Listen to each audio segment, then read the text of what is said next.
నమస్తే, welcome to our channel. బండి Bhagiratha issue ఇప్పుడు రోజు రోజుకి అంటే ఒక చర్చాంశంగా మారింది. అందులో భాగంగా రాష్ట్ర ప్రభుత్వం కూడా ఇనిషియేటివ్ తీసుకుని సిట్ ద్వారా విచారణ చేపట్టాలని చెప్పి ఆదేశాలు జారీ చేయడం, ఆ తర్వాత ఈ కేసులో పురోగతి ముందుకు సాగుతుంది. ఈ నేపథ్యంలోనే బండి భగీరథ పరారయ్యారనే వార్తలు కూడా వినిపిస్తున్నాయి. ఇదే అంశానికి సంబంధించి మనతో మాట్లాడేందుకు సీనియర్ జర్నలిస్ట్ దాము బాలాజీ మనతో పాటు ఉన్నారు. వారిని అడిగి తెలుస్తుంది. సార్ నమస్తే అండి. నమస్తే. సరే, ఈ ఈ ఇష్యూని ఎలా చూస్తే బాగుంటుంది సార్? ఇప్పుడు అంటే భగీరథ పరారయ్యారని చెప్తున్నారు. ఒకవైపు సీఎం కూడా ఇనిషియేటివ్ తీసుకున్న తర్వాత సిట్ వేసి విచారణ చేపట్టారంటున్నారు. ఇప్పటికే ఆలస్యమైంది అని చెప్పేసి ఆగ్రహం వ్యక్తం చేశారు. దీన్ని ఎలా చూడవచ్చు? ఇది ఒక పెద్ద ఐరన్ అండి. మన దేశ హోంశాఖ సహాయ మంత్రి కొడుకు పరారంటే ఒకసారి మీరు ఊహించుకోండి ఎంత ఘోరమైన విషయము. అంటే హోంశాఖ మంత్రి కొడుకే ఇలా పరారవుతారండి. పరారైన వాళ్ళని పట్టుకునే పని హోంశాఖది, శాంతి భద్రతల పని హోంశాఖది. అలాంటి హోంశాఖ సహాయ మంత్రి కొడుకు పరారయ్యాడంటే ఇంతకంటే ఘోరం ఈ దేశంలో ఏం జరుగుతుంది? అంటే హోంశాఖ సహాయ మంత్రి కొడుకు ఆల్రెడీ దుబాయ్కి వెళ్ళిపోయాడని, విదేశాలకు వెళ్ళిపోయాడని అంటున్నారు. ఇది జరిగింది ఎప్పుడో జనవరిలో జరిగింది. ఈమె కేసు పెట్టింది ఇప్పుడు 8న, మొన్న 8న కేసు పెట్టింది పేట్ బషీరాబాద్లో. ఇవాళ ఎంత? సో అంటే 4-5 రోజులుగా పోలీసులు ఏం చేస్తున్నారు? మామూలుగా పోక్సో కేసు అనేది very serious case, non bailable. అది పోక్సో కేసు అంటే ఇమ్మీడియట్గా ఎవరినైనా కూడా అరెస్ట్ చేస్తారు. మనకు తెలుసు, డ్యాన్స్ మాస్టర్ జానీ మాస్టర్ని అరెస్ట్ చేశారా లేదా? అది కూడా ఆమెమి ఇప్పుడు మైనర్ కాదు, ఎప్పుడో జరిగిందని పెట్టింది. 2019 ఎప్పుడో జరిగింది అని పెడితే కూడా అరెస్ట్ చేశారు. ఇది ఫ్రెష్గా జరిగింది. ఇప్పటికే అమ్మాయి మైనరు, చాలా ఆధారాలు ఉన్నాయి వాళ్ళ దగ్గర.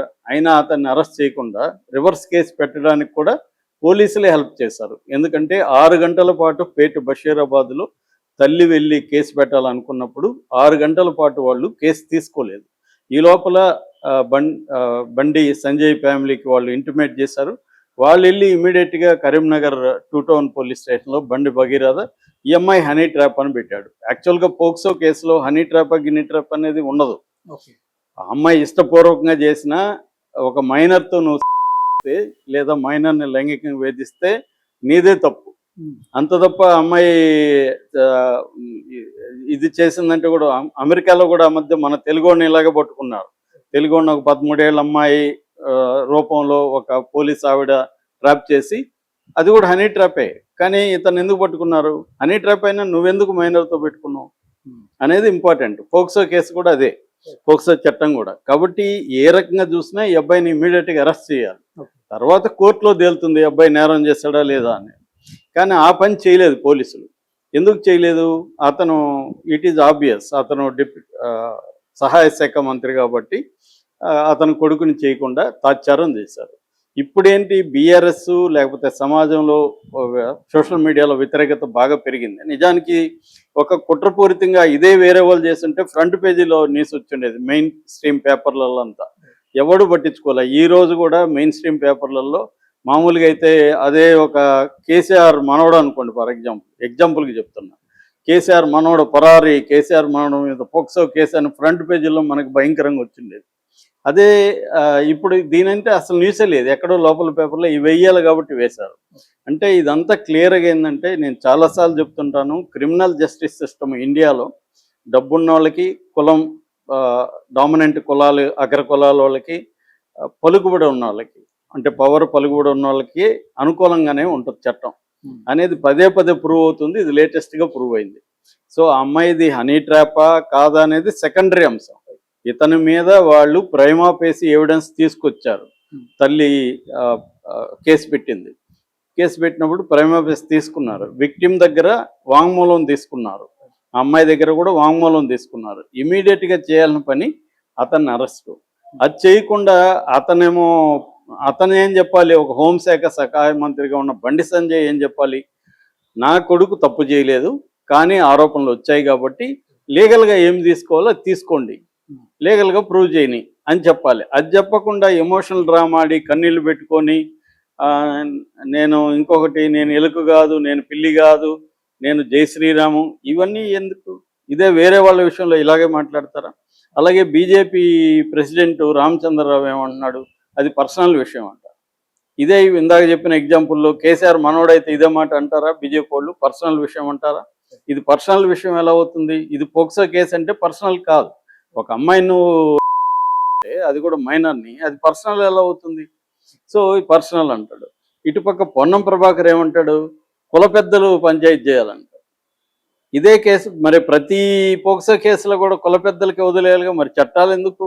పోక్సో చట్టం ఎందుకు తీసుకొచ్చారు? అంటే ఇక్కడ క్లియర్గా కాంగ్రెస్ బీజేపీ ఒక కొమ్మక్క డ్రామా ఆడుతున్నట్టే మనకు కనబడుతుంది. రేవంత్ రెడ్డి కూడా దీన్ని నీరుగార్చడానికి సిట్టేశాడా, లేకపోతే నిజంగానే దీన్ని పరిశీలించి చేయాలని ఉందా అనేది కూడా అనేక అనుమానాలు వస్తున్నాయి. ఎందుకంటే దీనికి సిట్ వేయాల్సిన అవసరం లేదు. ఫస్ట్ ఆఫ్ ఆల్ ఆబ్వియస్గా ఉన్నప్పుడు సిట్ ఎప్పుడు వేయాలండి? ఈ కేసు కాంప్లెక్స్గా ఉండి దీంట్లో అనేక యాంగిల్స్ ఉండి తెలియనప్పుడు సిట్ వేయాలి. ఇప్పుడు తిరుపతి లడ్డు కల్తీ అది ఊడు చేశాడు, ఎలా చేశాడు కాబట్టి సిట్ వేశాడు. దీంట్లో క్లియర్గా బాధితురాలు వచ్చింది, వాంగ్మూలం ఇచ్చింది, కేసు పెట్టింది, నువ్వు అరెస్ట్ చేసి విచారణ జరుపు. అది చేయకుండా సిట్ వేయడం ఏంటి? సిట్ వేయాలన్నంత కాంప్లెక్స్ కేసు ఇది. సో సిట్ వేశారంటేనే, అందుకనే హరీష్ రావు చెప్తున్నాడు, సిట్ వేశారంటేనే ఇది నీరుగార్చడానికి ఒక ప్లాన్ ప్రకారం రేవంత్ రెడ్డి వెళ్తున్నాడు. అంటే ఈ గోలని ఆపడం కోసం నేను చూడు సిట్ వేశాను అని చెప్పుకోవడం కోసం తప్ప ఇది క్లియర్గా నీరుగారిపోయే కేసే అనేది చెప్తున్నారు. ఈ లోపల బాధితుల మీద ప్రెజర్ తీసుకొస్తారు. మామూలుగా ఇలాంటి కేసులు ఏం జరుగుతుందంటే ఫస్ట్ అరెస్ట్ కానివ్వకుండా చూసుకుంటారు. రెండవది పోలీసుల స్పీడ్ని తగ్గించడానికి కోసం ఎంక్వైరీ చేస్తున్నాం, ఇన్వెస్టిగేట్ చేస్తున్నాం అని చెప్తా ఉంటారు. మూడవది ఈ లోపల బాధితుల్ని ప్రెజర్ చేసి వాళ్ళ దగ్గర కంప్లైంట్ విత్డ్రా చేసుకోవడానికి ప్రయత్నిస్తారు. ఈ లోపల మీడియాకి ఇంకొక విషయం వచ్చి మీడియా డైవర్ట్ అవుతుంది. మీడియాను కూడా మేనేజ్ చేసుకుంటారు. పెద్ద మీడియానంతా కూడా దీని మీద పొగ చేయకుండా మేనేజ్ చేసుకుంటారు. ఇది జనరల్గా జరిగే ఒక మోడస్ ఆపరండి. అదే మోడస్ ఆపరండి ఈ కేసులో కూడా జరుగుతున్నట్టుగా మనకు అర్థమవుతుంది.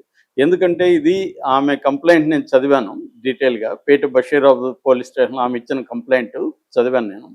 అందులో ఆమె చెప్తున్నది ఏమంటే జూన్ 2025లో ఈ అబ్బాయి కామన్ ఫ్రెండ్స్ ద్వారా ఈ అమ్మాయితో పరిచయం పెట్టుకున్నాడు. అక్కడి నుంచి చాటింగ్ స్టార్ట్ చేశాడు. ఇన్స్టాలో, స్నాప్చాట్ ఇలాంటి వాటిలో చాటింగ్ స్టార్ట్ చేసి ఈ అమ్మాయితో రిలేషన్షిప్ని, ఎమోషనల్ రిలేషన్షిప్, ఫస్ట్ ఫిజికల్ కాదు ఎమోషనల్ రిలేషన్షిప్లోకి తీసుకున్నాడు. తీసుకున్న తర్వాత ఈ అమ్మాయిని ఫిజికల్గా తనని కలవడానికి ఫిజికల్కి ట్రై చేశాడు. 2025 నవంబర్ 13న మొయినాబాద్లో లక్స్ చరణ్ ఫామ్ స్టే అనే ఒక దానికి తీసుకెళ్ళి అక్కడ 2 రోజులు ఫోర్స్ఫుల్గా ఉంచుకొని 2 రోజులు ట్రై చేశాడు.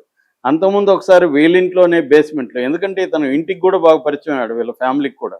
వీళ్ళింట్లోనే బేస్మెంట్లో కూడా అమ్మాయిని గట్టిగా ముద్దు పెట్టుకోవడానికి, బాడీ అంతా తాకడానికి ట్రై చేశాడు. అమ్మాయి వ్యతిరేకించింది. అంటే అమ్మాయి తను ఇష్టపడింది కానీ ఫిజికల్గా ఇప్పుడు వద్దని చెప్పింది. లేదు నిన్ను మేజర్ అయినాక నేను పెళ్లి చేసుకుంటానని అతను నమ్మించాడు. అంటే ఒక రకంగా ట్రాప్ చేశాడు అతను ఎమోషనల్గా అమ్మాయిని. అంటే దాని తర్వాత వాళ్ళ ఇంట్లో వాళ్ళకి కూడా ఒప్పించాడు. దాంతో ఇతను విజయవాడ, తర్వాత అరుణాచలం, తిరుపతి ఇలాగంతా కూడా వీళ్ళు వెళ్ళారు ఈ అమ్మాయిని తీసుకొని.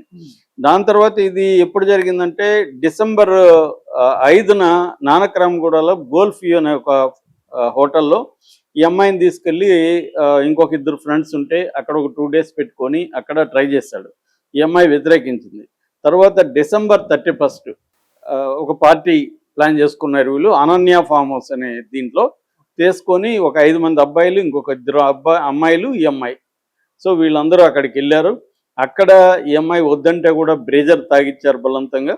తాగినాక అర్ధరాత్రి 1:32 అప్పుడు ఆ టైంలో ఇతను వచ్చి బలవంతంగా అమ్మాయిని చేశాడు. ఇది వాళ్ళ ఆరోపణ. ఇది నిజమా కాదో మనకు తెలియదు, మనం తేల్చే అంశం కాదు ఇది. అదొక ఆరోపణ. దానికి సంబంధించి వాళ్ళు ప్రైమా ఫేసి ఎవిడెన్స్ చూపిస్తున్నారు. ఎందుకంటే ఈ తర్వాత ఇతను మెసేజ్లు పెట్టాడు, నేను పశ్చాత్తాపడుతున్నాను, ఇలా జరిగి ఉండాల్సింది కాదు, నన్ను క్షమించండి, అది ఏదన్నా మెసేజ్లు పెట్టాడు. అవన్నీ వాళ్ళ దగ్గర ఉన్నాయి, చాట్ హిస్టరీ అంతా ఉంది. దాని తర్వాత జనవరి 7న అతను నేను బ్రేక్ చేసుకుంటున్నాను రిలేషన్షిప్ అని మళ్ళీ మెసేజ్ పెట్టాడు ఈ అమ్మాయికి. అప్పటి నుంచి ఈ అమ్మాయి డిస్టర్బ్ అయిపోయింది. ఎందుకంటే నన్ను ఇలాగ రేప్ చేశాడు, నన్ను పెళ్లి చేసుకొని అంటున్నాడని. జనవరి 19 నుంచి 25 వరకు 2 సార్లు అమ్మాయి ఆత్మహత్య ప్రయత్నం చేసింది. సో దాని తర్వాత వీళ్ళ తల్లితో కూడా అతను జనవరి 13న తల్లితో కూడా మెసేజ్ పెట్టి, మీరు జోక్యం చేసుకోండి, నేను ఇప్పుడు ఆ అమ్మాయి అంటే నాకు పెళ్లి చేసుకునే పరిస్థితి లేదు, మీరు అమ్మాయికి చెప్పండి అని కూడా మెసేజ్ పెట్టాడు. ఇవన్నీ వాళ్ళ దగ్గర డేటా ఉంది. వాళ్ళు తిరిగిన ఏరియాలో ఫోటోలు ఉన్నాయి, ఫ్లైట్ టికెట్లు, మిగతా టికెట్లు, అక్కడ హోటల్లో దిగింది ఇవన్నీ ఉన్నాయి. ప్రైమా ఫేసి ఎవిడెన్స్ లేకపోతే అసలు ఈ స్థాయిలో అతని మీద పోక్సో కేసు పెట్టరు. ప్రైమా ఫేసి ఎవిడెన్స్ ఇవ్వగలిగిందామే, వాళ్ళు చూశారు, నిర్ధారించుకున్నారు, ఎంక్వైరీ చేసినాకే పోక్సో కేసు పెట్టారు. కానీ ఇక్కడ ఏం జరుగుతుంది, అంతవరకు ప్రెజర్ చేయగలిగారు వీళ్ళు, అంతకుముందు కూడా చేశారు. మధ్యలో ఏమైంది, బండి సంజయ్ కూడా రంగంలోకి వచ్చి సంగప్ప అనే ఒక లాబీయిస్ట్ ద్వారా వీళ్ళని పిలిపించి బండి సంజయ్ కూడా పంచాయతీ చేశాడని కూడా ఈమె ఆరోపించింది. పంచాయతీ చేసి మీరు విత్డ్రా చేసుకోండి అని. ఈ లోపల ఏప్రిల్లో కూడా ఒక కేసు పెట్టించారు ఈ మీద, నిర్మల్లో, ఈ పాప మీద, వీళ్ళ ఫ్రెండ్స్ ద్వారా. అంటే ఇదంతా కూడా జనవరిలో బ్రేక్ అయిందండి వీళ్ళిద్దరి మధ్య. బ్రేక్ అయినప్పటి నుంచి కూడా ప్రెజర్ పెడతా ఉన్నారు వీళ్ళ మీద, కేసు పెట్టకుండా చూసుకోవడానికి. ఆ ప్రెజర్ని వీళ్ళు తట్టుకొని కేసు పెట్టారు. కేసు పెట్టే కాడికి రివర్సల్ పోయి ఈఎంఐ మీద అతను పెట్టాడు. పెట్టినాక కూడా మొత్తం ఈ ముఖ్యంగా బీఆర్ఎస్ దీన్ని సీరియస్గా తీసుకోవడం వల్లనే ఈ మాత్రం బయటకు వచ్చింది.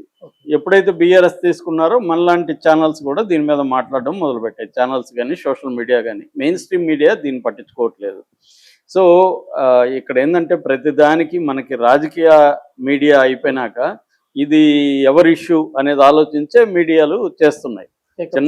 చిన్న చిన్న మీడియా లేకపోతే సోషల్ మీడియానే ఇష్యూల్ని రాజకీయాలకు సంబంధం లేకుండా ఎంతో కొంత చేస్తుందంటే డెమోక్రటిక్ స్వభావం అనేది ఈ మీడియాకు ఉంది తప్ప మెయిన్ స్ట్రీమ్ మీడియాకి డెమోక్రటిక్ స్వభావం లేదు. అవన్నీ కూడా వెస్టెడ్ ఇంట్రెస్ట్లు పార్టీలు నడిపే ఛానల్స్ లేకపోతే పేపర్స్. అందువల్ల వాళ్ళకు అనుకూలంగా ఉంటే న్యూస్లు దాన్ని ఇది ఇబ్బంది అనుకుంటే కప్పేస్తారు, లేదు దీన్ని తొక్కేద్దాం అవతల అంటే క్రైమ్ చేసినా చేయకపోయినా క్రైమ్ చేసినట్టు వీళ్ళే మీడియా ట్రయల్స్ చేసి వాడికి పనిష్మెంట్ కూడా ఇచ్చేస్తూ ఉంటారు. సో ఇలాగ ఇప్పుడు ఏమైంటే మామూలుగా అయితే ఇది ఇమీడియట్గా పోక్సో కేసులో జరగాల్సింది ఏంటంటే అరెస్ట్ చేయాలి. ఇప్పుడు సిట్ వేశారు. సిట్లో రితిజ అనే ఒక డీసీపీ కూకట్పల్లి ఆమెను వేశారు. ఆమె నిన్న మీడియాతో మాట్లాడింది. ఆమె ఏమంటుందంటే నేను ఇప్పుడే నాకు సిపి సైబరాబాద్ నుంచి వచ్చిన వితిన్ 1 అవర్లో నేను వచ్చాను ఇక్కడికి, సో నేను చూస్తున్నాను అంటుంది. నిజంగా చూస్తుందా లేదా మనకు తెలిసిపోతుంది. ఎందుకు మనం నిజంగా అంటున్నామంటే మనం ఇలాంటి కేసులు అనేకం చూసాం కాబట్టి జనరల్గా ఒక ప్యాటర్న్ ఉంటుంది. ఇందాక చెప్పిన ప్యాటర్న్లో దీన్ని నీరుగారుస్తారా. ఇప్పుడు ఏంటంటే ఆమెని మనం ఏం శంకించాల్సిన పని లేదు, ఆమె పోలీస్ ఆఫీసర్, ఆమె చేయొచ్చు. కానీ ఆమె మీద పొలిటికల్ ప్రెజర్ ఉంటుంది. ఇట్లాంటి కేసులంతా కూడా పోలీసులకి ఇండిపెండెన్స్ ఉండదు. వాళ్ళు ఎంత సిన్సియర్ అయినా ఏమైనా పోలీస్ ఆఫీసర్లకి ఇండిపెండెన్స్ ఉండదు. ఇది పొలిటికల్ ఇంటర్వెన్షన్ ఉంటుంది. సో పొలిటికల్ ఇంటర్వెన్షన్ ఉంటే ఈ కేసు నీరుగారిపోతుంది. నిజంగా రేవంత్ రెడ్డికి ఈ కేసులో లీగల్గా వెళ్ళాలి, ముందుకెళ్ళాలి, లా ప్రకారం వెళ్ళాలని కానీ సీరియస్గా ఉంటే అది ఖచ్చితంగా ఈ పార్టీకి అరెస్ట్ చేసి ఉండాలి. ఆయనకు ఉందా అనేది మనకు అందుకే అనుమానాలు. ఇప్పుడు మనం చూడండి, ఒక చిన్న కేసులో అతనికి డైరెక్ట్గా సంబంధం లేకపోయినా అల్లు అర్జున్ అరెస్ట్ చేయించాడో లేదా రేవంత్ రెడ్డి. మరి ఇక్కడ పోక్సో కేసు 17 ఏళ్ళ అమ్మాయిని ఇతను రేప్ చేశాడు. మరి ఈ కేసును ఎందుకు అరెస్ట్ చేయించలేదు? అందుకనే అనుమానాలు వస్తున్నాయి. ఇప్పటికైనా ఏం జరుగుతుందో చూద్దాం. మోడీ కూడా ఆగ్రహం వ్యక్తం చేశాడు బండి సంజయ్ మీద అనే ఒక ఇది వస్తుంది. కానీ అది నిజమో కాదో మనకు తెలియదు. ఏదేమైనా ఈ కేసు ఎలా వెళ్తుంది అనేది వెరీ వెరీ ఇంపార్టెంట్. ఎందుకంటే మంచు మనోజ్ ట్వీట్ చేసినట్టుగా న్యాయం జరగడమే కాదు, జరుగుతున్నట్టు కూడా తెలియాలి ప్రపంచానికి. సో మంచు మనోజ్ ఆ విషయంలో చాలా బాగా ట్వీట్ చేశాడు. ఇంకెవరు కూడా సినిమా వాళ్ళు ఎవరు చేయలేదు. రష్మి ఏంటంటే గోడ మీద పిల్లివాటంలో చెప్పింది, నేను బీజేపీని సపోర్ట్ చేస్తాను కానీ రేపిస్టులను కాదనింది. సపోర్ట్ చేయకపోతే మరి డిమాండ్ ఎందుకు చేయట్లేదు అమ్మాయి? సో అది ఎందుకంటే తన మీద వచ్చిన ప్రెజర్ని తట్టుకోవడానికి అది చెప్పింది. అంటే నువ్వు తిరుపతిలో ఒక ఎద్దుల బండి మీద ఆటో ఎక్కిస్తేనే ఇంత మాట్లాడావు, ఒక అమ్మాయి మీద రేపు జరిగితే ఎందుకు మాట్లాడట్లేదు అని అమ్మాయిని విపరీతంగా ట్రోల్ చేస్తుంటే ఆ ట్రోల్స్ నుంచి తప్పించుకోవడానికి అది చేసింది తప్ప ఆ అమ్మాయి ఏమి తను అరెస్ట్ చేయాలని డిమాండ్ కానీ దాని మీద ఏమి వర్క్ చేయలేదు అమ్మాయి. సో క్లియర్గా దీని మీద సభ్య సమాజం అనుకునే వాళ్ళు ఎవరు కూడా డిమాండ్ చేయలేదు. మామూలుగా అయితే ఇదే ఒక పేదవాడు ఒక అమ్మాయిని రేప్ చేసి ఉంటే, మిడిల్ క్లాస్ అమ్మాయిని ఈ పాటికి కొన్ని చంపేయండి, ఎన్కౌంటర్ చేసేయండి అని పెద్ద ఎత్తున ఈ సో కాల్డ్ సివిల్ సొసైటీ కూడా ప్రెజర్ పెట్టేది. అంటే ప్రతి దాని వెనక కులము, వర్గము, పవరు ఇవన్నీ ఉంటాయి అనేది అందరికి తెలుసు. కానీ తెలిసినా కూడా మనం ఎందుకు డిమాండ్ చేస్తూ ఉంటాం అంటే మనం ప్రతిసారి ఆ విషయాలను ముందుకు తీసుకెళ్ళాలి, లేకపోతే ఇంకా ఘోరంగా ఉంటుంది సమాజం. సో అందుకని ఈ విషయంలో కూడా నిజంగా ఆ అమ్మాయికి న్యాయం జరుగుతుందా, ఈ అబ్బాయికి పనిష్మెంట్ జరుగుతుందా, అట్లీస్ట్ డ్యూ ప్రాసెస్ని ఫాలో అవుతారా లేదా అనేది మనం చూడాలి. చిన్న విషయం సార్, ఇప్పుడు చెప్పండి. హోమ్ మినిస్టర్ అంటే హోం సహాయక శాఖ మంత్రిగా ఉన్న బండి సంజయ్ ఖచ్చితంగా కేసును ప్రభావితం చేసే అవకాశం ఉంటే ఉందంటారా? ఆల్రెడీ చేశాడండి అతను. ఆల్రెడీ వీళ్ళు కేసు పెట్టనీయకుండా పంచాయతీలు చేశాడు కదా. లాస్ట్ 4 months నుండి 4 months నుంచి అదే, అందుకే లేట్ అయింది. లేకపోతే జనవరిలో జనవరి 1st జరిగింది. ఇప్పుడు ఏందో May 8th పెట్టారు. అంటే 4 months 8 days ఎందుకు లేట్ అయింది? బండి సంజయ్ వల్లనే.